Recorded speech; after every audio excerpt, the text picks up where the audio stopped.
Jésus a enseigné à ses disciples quelque chose que l'Église n'a jamais consigné dans les catéchismes. Une méthode de prière si puissante, si directe, si transformatrice, qu'elle a été jugée trop dangereuse pour être enseignée aux masses. Pendant 2000 ans, ce savoir s'est transmis de maître à disciple dans des cercles fermés. Moines contemplatifs, mystiques, saints qui vivaient isolés du monde. Et Padre Pio fut l'un des derniers à recevoir cette transmission. Et aujourd'hui, pour la première fois, cet enseignement interdit arrive jusqu'à vous. Vous êtes-vous déjà demandé pourquoi vos prières semblent frapper le plafond et revenir? Pourquoi vous priez encore et encore, mais vous sentez que Dieu est distant? Pourquoi certains saints parvenaient à converser avec Dieu comme s'ils parlaient à un ami, tandis que vous parvenez à peine à rester concentré 5 minutes? La réponse se trouve dans ce que personne ne vous a enseigné, dans ce qui a été délibérément omis, dans ce que Jésus a révélé uniquement à ses plus proches. Padre Pio ne se contentait pas de connaître cette méthode, il la pratiquait tous les jours, et les résultats étaient visibles. Il conversait avec Jésus, avec Marie, avec les anges, comme si c'étaient des personnes de chair et d'os, assises à ses côtés. Des témoins ont documenté des centaines de cas où Padre Pio répondait à des questions qui n'avaient pas encore été posées, où il décrivait des détails de la vie d'inconnus qu'il n'avait jamais rencontrés, où il savait exactement ce que Dieu voulait communiquer à chaque personne qui s'approchait de lui. Ce n'était pas de la magie, ce n'était pas un truc. C'était le fruit d'une pratique spirituelle spécifique qu'il a apprise encore jeune et perfectionnée tout au long de plus de 50 années de vie religieuse. Une pratique qu'il appelait le secret de la conversation avec Dieu. Et dans les prochaines minutes, je vais vous enseigner exactement comment cela fonctionne. Mais avant, je dois vous avertir de quelque chose d'important. Cet enseignement n'est pas pour tout le monde. Il n'est pas pour les curieux. Il n'est pas pour ceux qui recherchent seulement des expériences mystiques pour impressionner les autres. Il est pour ceux qui sont genuinement assoiffés de Dieu, pour ceux qui ressentent un vide que rien en ce monde ne parvient à combler, pour ceux qui savent, au fond de leur cœur, qu'ils ont été faits pour quelque chose de plus grand que la routine mondaine qu'ils vivent. Si vous vous identifiez à cela, continuez à regarder. Parce que ce que je vais révéler peut changer complètement votre vie spirituelle, peut transformer votre prière d'un monologue frustrant en un dialogue vivant avec le Créateur de l'univers, peut ouvrir vos oreilles spirituelles pour entendre la voix qui a toujours été présente, mais que vous n'avez jamais réussi à écouter. Tout commence par une question que Jésus a posée à ses disciples en particulier, loin des foules. Une question qui n'est pas consignée dans les évangiles canoniques, mais qui a été préservée dans la tradition orale des premiers chrétiens et est parvenue jusqu'à nous à travers des manuscrits conservés dans des monastères. La question était la suivante. Quand vous priez, à qui parlez-vous? Les disciples étaient confus. La réponse semblait évidente. Nous parlons à Dieu. Maître, nous prions le Père. Jésus sourit et dit, vous parlez avec Dieu. Ou vous parlez pour Dieu. Il y a une différence énorme entre les deux choses. Pierre, toujours le plus impulsif, demanda quelle était la différence. Et Jésus expliqua d'une façon qui illumina tout. Il dit que la plupart des gens, quand ils prient, parlent pour Dieu. Comme s'ils envoyaient une lettre à un destinataire distant, ils déversent leurs demandes, leurs plaintes, leurs besoins, et ensuite, ils ferment la lettre et l'envoient. Ils attendent une réponse. Mais ils ne restent pas là pour la recevoir. Ils s'en vont. Ils retournent à leur vie. Et ils sont surpris quand la réponse n'arrive pas. Mais parler avec Dieu, expliqua Jésus, est complètement différent. C'est comme être dans une conversation réelle. Vous parlez, oui, mais vous écoutez aussi.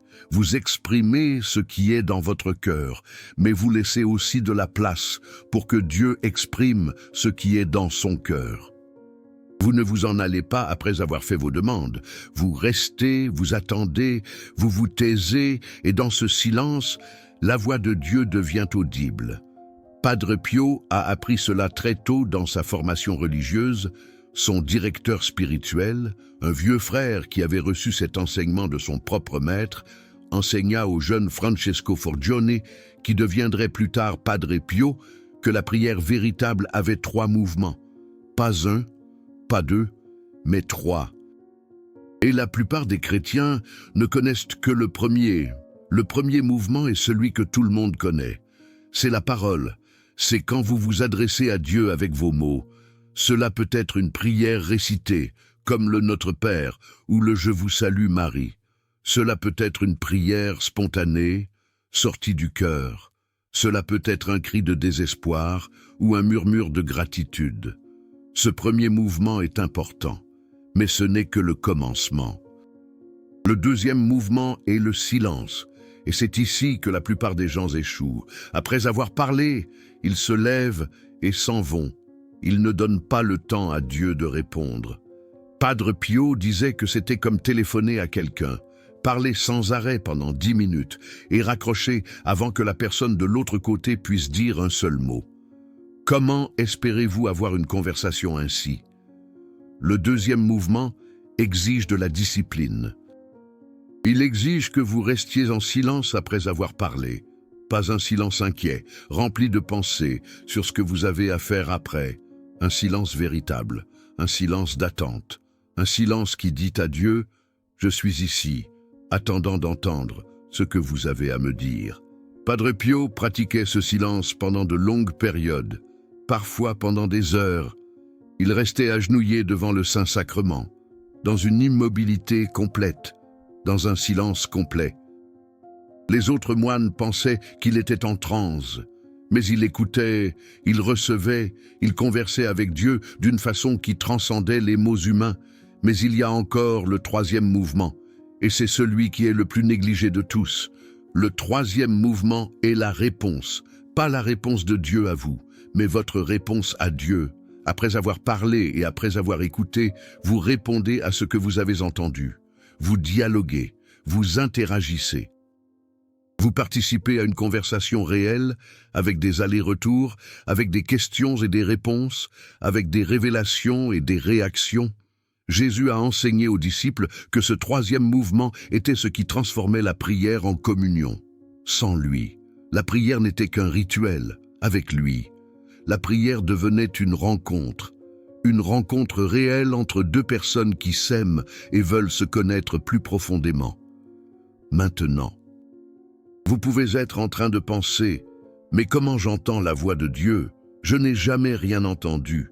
Je prie depuis des années et je n'ai jamais eu aucune expérience mystique. » Et c'est exactement la question que les disciples ont posée à Jésus. Et la réponse qu'il a donnée fut surprenante. Jésus dit que la voix de Dieu ne vient pas toujours comme une voix audible. D'ailleurs, elle vient rarement ainsi. La voix de Dieu vient de nombreuses façons. Elle peut venir comme une pensée qui surgit dans votre esprit, une pensée que vous savez qui ne vient pas de vous, parce qu'elle est plus sage, plus aimante, plus profonde que toute chose que vous penseriez seul. Cela peut se manifester par une émotion, une paix inexplicable, une joie sans raison apparente, une tristesse sainte qui vous conduit au repentir.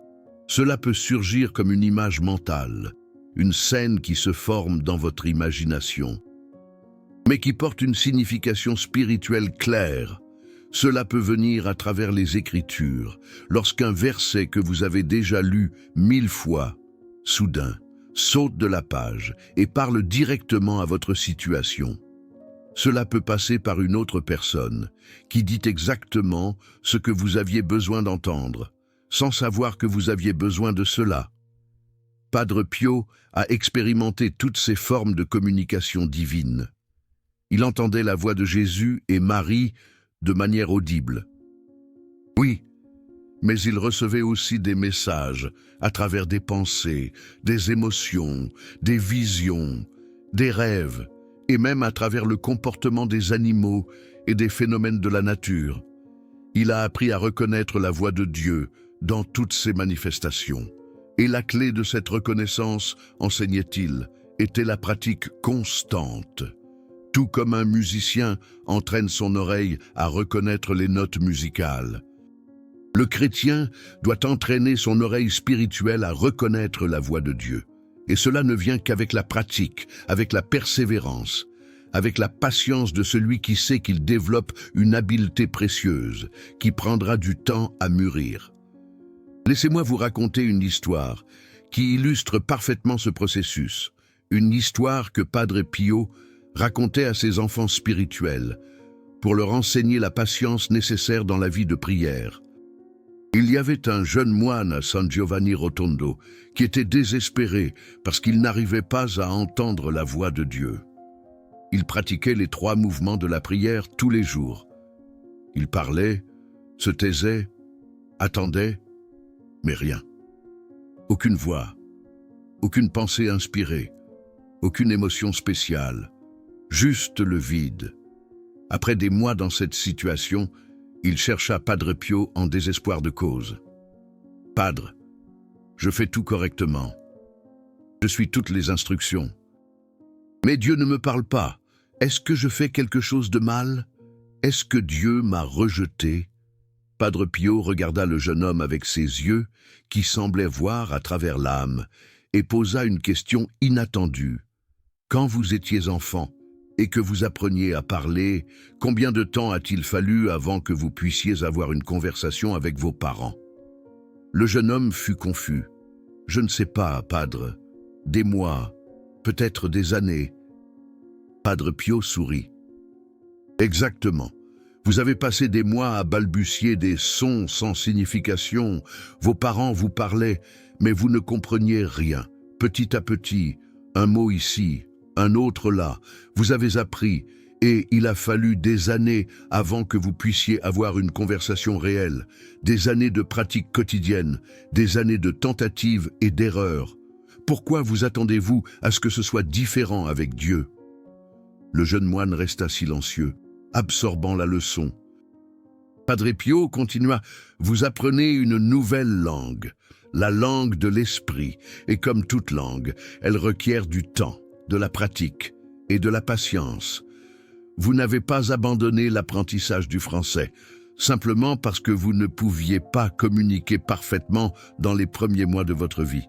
N'abandonnez pas l'apprentissage de la langue de Dieu, simplement parce que vous ne pouvez pas l'entendre parfaitement dans les premiers mois de pratique. » Cette histoire transforma la vie de ce jeune moine. Il continua à pratiquer, jour après jour, mois après mois, année après année. Et graduellement, presque imperceptiblement, il commença à percevoir des choses. Une pensée ici qui semblait venir de l'extérieur, une paix là qui n'avait pas d'explication, une intuition sur quelqu'un qui plus tard se confirmait vrai. Des années plus tard, ce même moine devint l'un des confesseurs les plus recherchés d'Italie. Les gens venaient de loin pour se confesser à lui, parce qu'il disait qu'il semblait savoir exactement ce qu'ils avaient besoin d'entendre. Il avait appris la langue de Dieu, il avait affiné son oreille spirituelle, il était devenu un canal, à travers lequel la voix divine pouvait fluer pour les autres. Maintenant, je veux vous enseigner la méthode pratique que Padre Pio utilisait et enseignait, une méthode en 5 étapes, que vous pouvez commencer à appliquer aujourd'hui même, une méthode qui, si pratiquée avec fidélité, va transformer votre vie de prière. La première étape est la préparation. Avant de commencer à prier, vous devez préparer l'environnement et vous préparer vous-même. L'environnement doit être silencieux et libre de distractions. Éteignez le téléphone, fermez la porte, si possible. Ayez une bougie allumée et une image sacrée devant vous. Padre Pio disait que ces éléments externes aidaient l'esprit à entrer dans le mode de prière. La préparation de soi-même implique d'accalmer le corps et l'esprit. Asseyez-vous dans une position confortable, mais qui ne vous fasse pas dormir. Respirez profondément quelquefois, relâchez la tension des épaules, du cou, du visage. Padre Pio enseignait qu'un corps tendu était un obstacle à la prière. Le corps est le temple du Saint-Esprit, disait-il. Préparez le temple avant d'inviter l'hôte. La deuxième étape est l'invocation. Vous commencez la prière en invoquant la présence de Dieu, non pas parce que Dieu n'est pas présent, il l'est toujours, mais parce que vous devez devenir conscient de cette présence. Padre Pio utilisait une formule simple. Il disait, à voix basse ou mentalement, « Seigneur, je sais que tu es ici. Ouvre mes yeux pour te voir.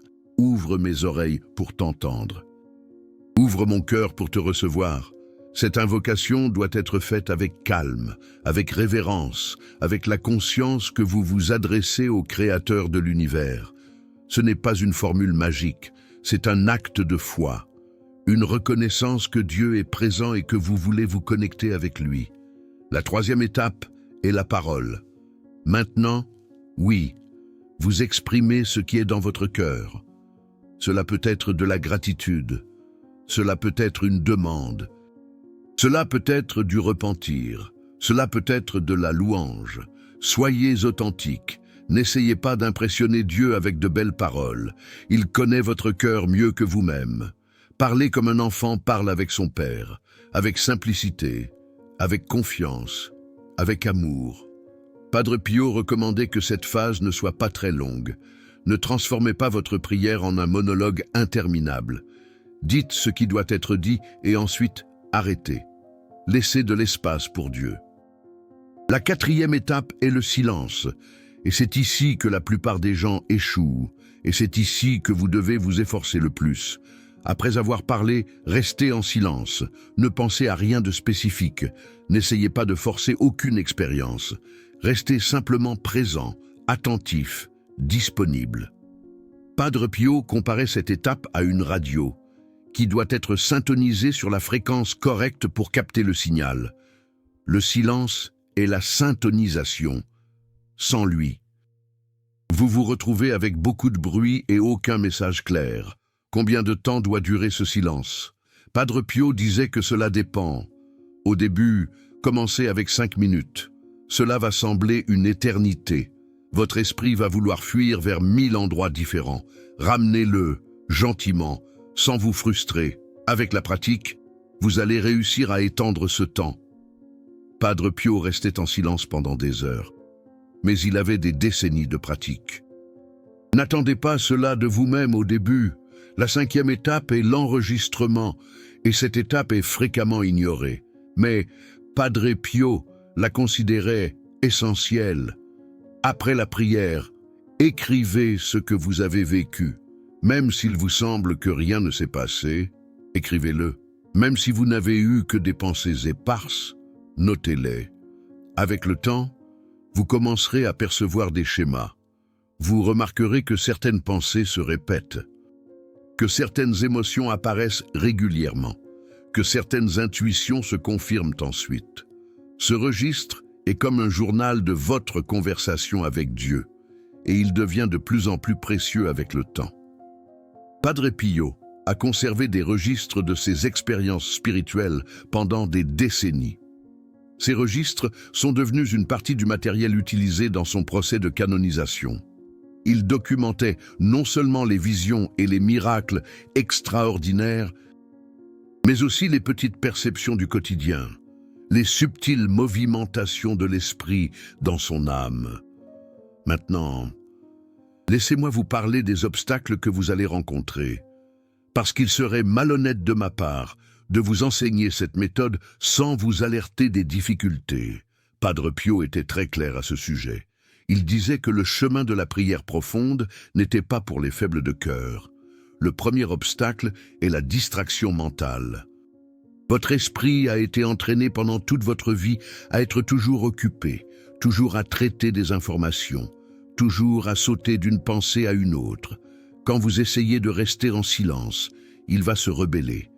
Il va vous rappeler la liste de courses, la préoccupation du travail, le souvenir de cette discussion que vous avez eue la semaine dernière.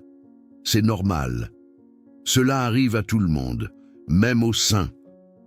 Padre Pio racontait que même après des décennies de pratique, son esprit essayait encore de vagabonder pendant la prière.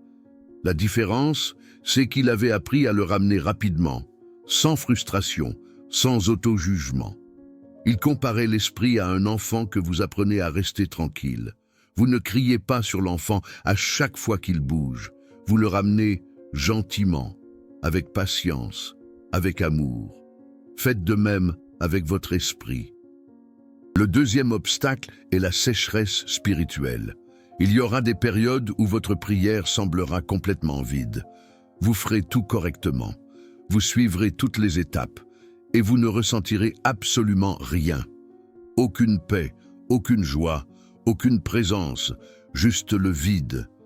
Padre Pio appelait ces périodes la nuit obscure et disait qu'elles étaient non seulement normales, mais nécessaires. C'est dans la nuit obscure, expliquait-il, que la foi se purifie. Tant que vous ressentez des consolations spirituelles, il est facile de prier. Tout le monde y parvient.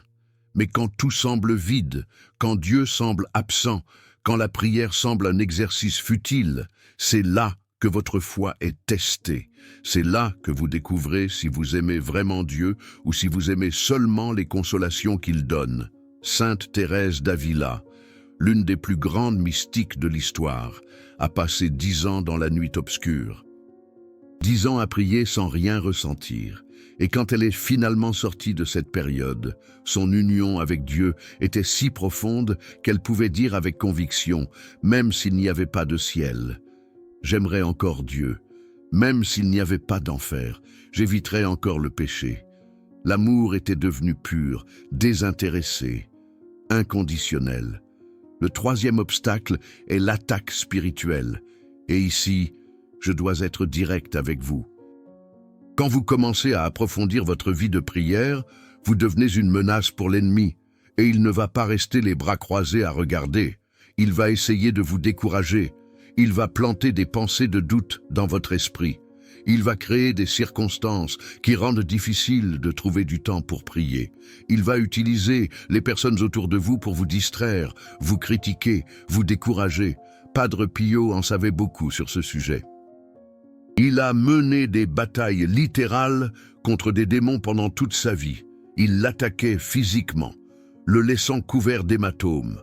Il l'attaquait psychologiquement, avec des pensées de blasphème et de désespoir. Il faisait tout pour l'empêcher de prier. Mais Padre Pio n'a jamais cédé. Et l'arme qu'il utilisait était précisément la prière. Plus les démons attaquaient, plus il priait, plus ils essayaient de le faire taire, plus il conversait avec Dieu. C'était un cercle vertueux. Les attaques fortifièrent sa prière, et sa prière le protégeait des attaques. Si vous commencez à expérimenter une résistance spirituelle quand vous essayez d'approfondir votre prière, sachez que c'est un bon signe. Cela signifie que vous êtes sur le bon chemin. Cela signifie que l'ennemi est inquiet. Cela signifie que vous devenez dangereux pour le royaume des ténèbres. Maintenant, je veux vous raconter l'une des histoires les plus impressionnantes sur le pouvoir de la prière directe que Padre Pio a expérimenté. Une histoire qui montre ce qui arrive quand un être humain apprend vraiment à converser avec Dieu. C'était l'année 1947. La Seconde Guerre mondiale avait récemment pris fin et l'Italie était encore en ruine. Il y avait la famine, les maladies, le désespoir partout. Une femme appelée Lucia, est venue de Naples jusqu'à San Giovanni Rotondo pour se confesser avec Padre Pio. Elle était désespérée. Son fils de 5 ans avait été diagnostiqué avec une maladie des os que les médecins disaient être incurable. L'enfant pouvait à peine marcher. Les médecins lui avaient donné au maximum 2 ans de vie. Lucia, a attendu dans la file pendant des heures. Quand elle est finalement entrée dans le confessionnal, elle pouvait à peine parler tellement elle pleurait. Padre Pio a écouté en silence. Et alors, au lieu d'offrir des paroles de consolation ou des promesses vagues, il a fait quelque chose d'inattendu. Il a fermé les yeux et est resté en silence pendant plusieurs minutes. Lucia, raconte que l'air dans le confessionnal a semblé changer. Il est devenu plus dense, plus chargé. Elle a senti une présence qu'elle ne pouvait pas expliquer. Et alors, Padre Pio a ouvert les yeux et a dit avec une absolue conviction « Votre fils va être guéri. rentrez chez vous, ne vous inquiétez plus. Jésus m'a dit qu'il va vivre, qu'il va courir, et qu'il aura une vie longue et heureuse. Lucia est rentrée chez elle sans savoir quoi croire. Une partie d'elle voulait désespérément croire aux paroles de Padre Pio. Une autre partie pensait que c'était juste une consolation pieuse. De belles paroles pour soulager une mère désespérée. 3 semaines plus tard, elle a emmené son fils chez le médecin pour un examen de routine. Le médecin a examiné l'enfant une fois, l'a examiné de nouveau, a demandé de nouveaux examens d'imagerie et a ensuite appelé d'autres collègues pour voir ce qu'ils voyaient, ou plutôt ce qu'ils ne voyaient pas. La maladie avait disparu, complètement. Les os étaient parfaits. Il n'y avait aucun signe que l'enfant ait jamais eu un quelconque problème. Les médecins ne pouvaient pas expliquer.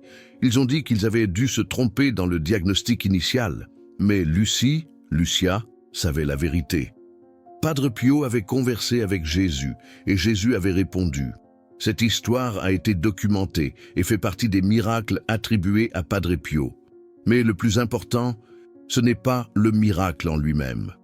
C'est ce qui s'est passé dans ce confessionnal. C'est le fait que Padre Pio, au lieu de simplement offrir des paroles humaines de réconfort, s'est arrêté et a consulté Dieu. Il a pratiqué là, à ce moment, les 3 mouvements de la prière. Il a parlé à Dieu de la situation. Il se tut pour écouter la réponse et ensuite transmis à Lucie ce qu'il avait entendu.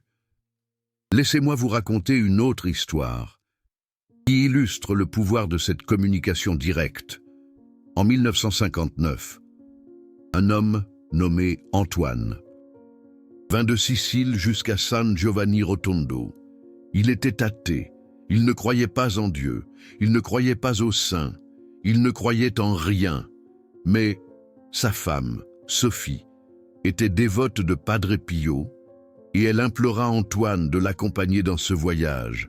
Antoine accepta, seulement pour faire plaisir à sa femme, sans aucune intention de se convertir. Quand ils arrivèrent au couvent, Sophie alla se confesser auprès de Padre Pio. Antoine resta dehors, fumant une cigarette, et se moquant intérieurement de tous ces gens qui attendaient dans la file pendant des heures pour parler avec un moine. Quelle perte de temps, pensait-il. Quelle naïveté. Mais alors, quelque chose d'étrange arriva. Padre Pio sortit du confessionnal et marcha directement vers l'endroit où Antoine se trouvait. Les autres fidèles furent surpris. Padre Pio sortait rarement du confessionnal, pendant les confessions. Mais le voilà. Marchant avec difficulté à cause des stigmates sur ses pieds, allant directement vers l'athée qui fumait dehors. Padre Pio s'arrêta devant Antoine et dit seulement une phrase « Ton père m'est apparu maintenant et il m'a demandé de te dire qu'il te pardonne pour ce que tu as dit sur son lit de mort. » Antoine resta paralysé. Sa cigarette tomba de sa main. Comment ce moine pouvait-il savoir ça? Son père était mort 10 ans auparavant. Après une dispute terrible entre les deux, Antoine avait dit des choses horribles à son père mourant, des mots qu'il regrettait tous les jours, mais qu'il n'avait jamais racontés à personne, pas même à sa femme. C'était un secret qu'il portait seul, une culpabilité qui le consumait de l'intérieur. Padre Pio continua « Ton père est en paix maintenant, et il veut que toi aussi, tu trouves la paix. Il m'a demandé de te dire que le chemin de la paix passe par la confession. Veux-tu te confesser ?» Antoine commença à pleurer. Là, au milieu de la cour du couvent, cet homme dur, athée, sceptique, s'effondra en larmes. Il entra dans le confessionnal et se confessa pour la première fois depuis plus de 20 ans. Il raconta tout, la culpabilité envers son père, les années d'éloignement de Dieu, l'incrédulité qu'il utilisait comme bouclier pour ne pas avoir à affronter sa propre douleur. Quand il sortit du confessionnal, Antoine était un autre homme. Il retourna en Sicile transformé. Il recommença à fréquenter l'Église, se réconcilia avec Dieu et passa le reste de sa vie à raconter cette histoire à qui voulait l'entendre. Comment Padre Pio savait-il pour le père d'Antoine? Comment connaissait-il un secret que personne d'autre au monde ne connaissait? Parce qu'il avait entendu la voix de Dieu. Il avait reçu un message direct du monde spirituel. L'âme du père d'Antoine s'était communiquée à travers la prière de Padre Pio, et il a simplement transmis le message. Cela paraît incroyable. Je sais, cela semble venir d'un autre monde. Et Saleste, c'est exactement d'un autre monde. C'est une communication entre le monde visible et le monde invisible. C'est la prière, fonctionnant comme elle devrait fonctionner, comme une ligne directe entre le ciel et la terre. Voilà ce que signifie parler directement avec Dieu. Ce n'est pas du mysticisme abstrait, ce n'est pas une expérience réservée à quelques privilégiés. C'est une aptitude pratique qui peut être développée. C'est une conversation réelle qui peut être cultivée. C'est une relation vivante qui peut être approfondie. Maintenant, je veux parler de quelque chose que Padre Pio soulignait beaucoup. La différence entre parler avec Dieu et parler avec sa propre tête. Parce que c'est une erreur que beaucoup de personnes commettent. Elles pensent qu'elles entendent la voix de Dieu, alors qu'en réalité, elles entendent leurs propres pensées, leurs propres désirs, leurs propres projections. Padre Pio donnait quelques critères pour distinguer la vraie voix de Dieu des falsifications. Premièrement, la voix de Dieu ne contredit jamais les Écritures. Si vous entendez une voix intérieure vous disant de faire quelque chose, qui va contre les enseignements du Christ, ce n'est pas Dieu, c'est votre propre tête, ou pire, c'est l'ennemi qui essaie de vous tromper. Dieu est cohérent, il ne se contredit pas. Deuxièmement, la voix de Dieu apporte la paix, pas l'anxiété, même quand Dieu vous corrige, même quand il vous appelle à quelque chose de difficile. Il y a une paix sous-jacente, une sensation que c'est juste, même si c'est un défi. Si ce que vous entendez vous laisse anxieux ou perturbé, confus, méfiez-vous. La paix est la signature de Dieu. Troisièmement, la voix de Dieu est fréquemment surprenante. Elle apporte des idées que vous n'auriez pas eues seul, des solutions qui n'étaient pas dans votre radar, des perspectives qui ne faisaient pas partie de votre répertoire mental. Si ce que vous entendez est exactement ce que vous vouliez entendre, exactement ce que vous espériez, c'est peut-être juste votre subconscient qui vous dit ce que vous voulez qu'il soit vrai. Quatrièmement, la voix de Dieu se confirme avec le temps. Les orientations génuines de Dieu se montrent vraies quand elles sont mises en pratique. Elles donnent des fruits, elles fonctionnent. Si vous suivez une orientation et elle mène à la destruction, à la confusion, à l'éloignement de Dieu et des autres, ce n'était pas de Dieu. Padre Pio utilisait tous ces critères pour discerner ce qui venait de Dieu et ce qui venait d'autres sources. Et il enseignait à ses enfants spirituels à faire de même. N'acceptez pas tout ce qui paraît spirituel, disait-il. Testez les esprits, vérifiez, confirmez. Dieu n'a pas peur d'être questionné. Il veut que vous soyez SRS, que vous entendez la bonne voix. Laissez-moi maintenant vous donner quelques orientations pratiques pour commencer votre cheminement de conversation avec Dieu. Choisissez un horaire fixe pour votre prière. Padre Pio se réveillait à 2h30 du matin pour prier.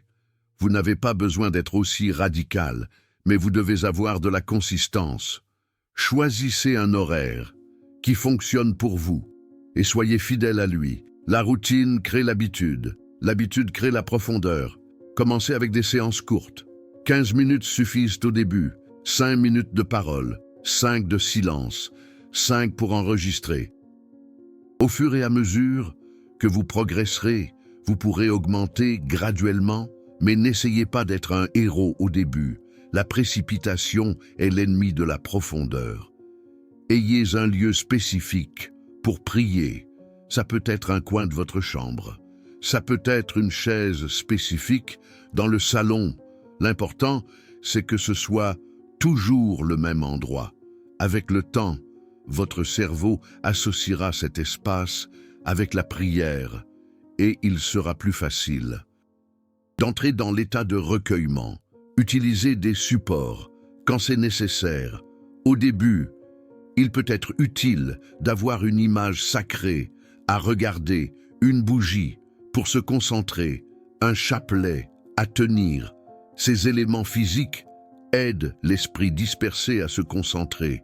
Padre Pio avait toujours un crucifix devant lui. Quand il priait, il disait que regarder le Christ crucifié l'aidait à se souvenir de l'amour infini de Dieu. Soyez patient. Envers vous-même, vous allez échouer. Vous aurez des jours où vous ne réussirez pas à prier. Vous aurez des semaines où vous oublierez. Ne vous condamnez pas. N'abandonnez pas. Simplement, recommencez. Padre Pio disait que la vie spirituelle était faite de 1000 recommencements. Ce qui compte, ce n'est jamais de tomber, mais de toujours se relever. Padre Pio enseignait également que la prière, c'est comme une graine. Vous la plantez aujourd'hui. Mais la récolte peut prendre du temps, parfois des semaines, parfois des mois, parfois des années. Mais si vous êtes fidèle, si vous continuez à arroser cette graine avec votre pratique quotidienne, un jour elle germera. Un jour, vous réaliserez que quelque chose a changé, que vous arrivez à entendre des choses que vous n'entendiez pas avant, que vous arrivez à percevoir la présence de Dieu d'une manière qui était invisible auparavant, que le secret de la conversation avec Dieu est devenu aussi naturel que respirer. Il racontait l'histoire d'un homme qui avait pratiqué la prière silencieuse pendant 7 ans, sans rien ressentir. 7 années de fidélité, apparemment sans récompense. Mais la 7e année, quelque chose s'est produit, le voile s'est déchiré, la communication s'est ouverte. Et à partir de ce moment, cet homme a commencé à recevoir des messages de Dieu avec une clarté impressionnante. Les 7 années de préparation avaient créé un canal tellement propre, tellement pur, que la voix divine pouvait couler sans obstacle. La patience avait valu la peine. Vous venez de recevoir un enseignement que la plupart des chrétiens ne reçoivent jamais. La méthode de prière directe que Jésus a enseignée à ses disciples et que Padre Pio a pratiquée pendant plus de 50 ans. Les 3 mouvements, les 5 étapes, les critères de discernement, les orientations pratiques, tout cela était caché. Et maintenant, c'est entre vos mains. Cette connaissance n'est pas arrivée jusqu'à vous par hasard. Rechercher, compiler, traduire ces enseignements dans un langage accessible exige de la dédication. Si ce contenu vous a touché, si vous sentez que votre vie de prière va être transformée par ce que vous avez appris aujourd'hui, considérez la possibilité de soutenir ce travail grâce au Super Thanks. Le bouton en forme de cœur, juste en dessous de la vidéo. Chaque contribution aide à maintenir cette chaîne, à apporter des révélations qui restent normalement cachées dans les vieux livres et les manuscrits de monastères. Vous devenez partenaire de cette mission, celle de porter une connaissance spirituelle profonde à ceux qui cherchent avec sincérité. La question maintenant est: qu'allez-vous en faire? Allez-vous laisser cette vidéo être juste un contenu de plus que vous avez regardé et oublié? Ou allez-vous laisser cela être le début d'une transformation réelle dans votre vie spirituelle? Le choix vous appartient. Mais je vous invite à choisir la transformation. Je vous invite à commencer aujourd'hui. Je vous invite à donner le premier pas dans ce chemin d'apprendre le secret de la conversation avec Dieu. Padre Pio disait que la plus grande tragédie de la vie chrétienne, c'était de vivre près de Dieu sans le connaître. C'est comme habiter dans un palais et ne jamais sortir de la cave.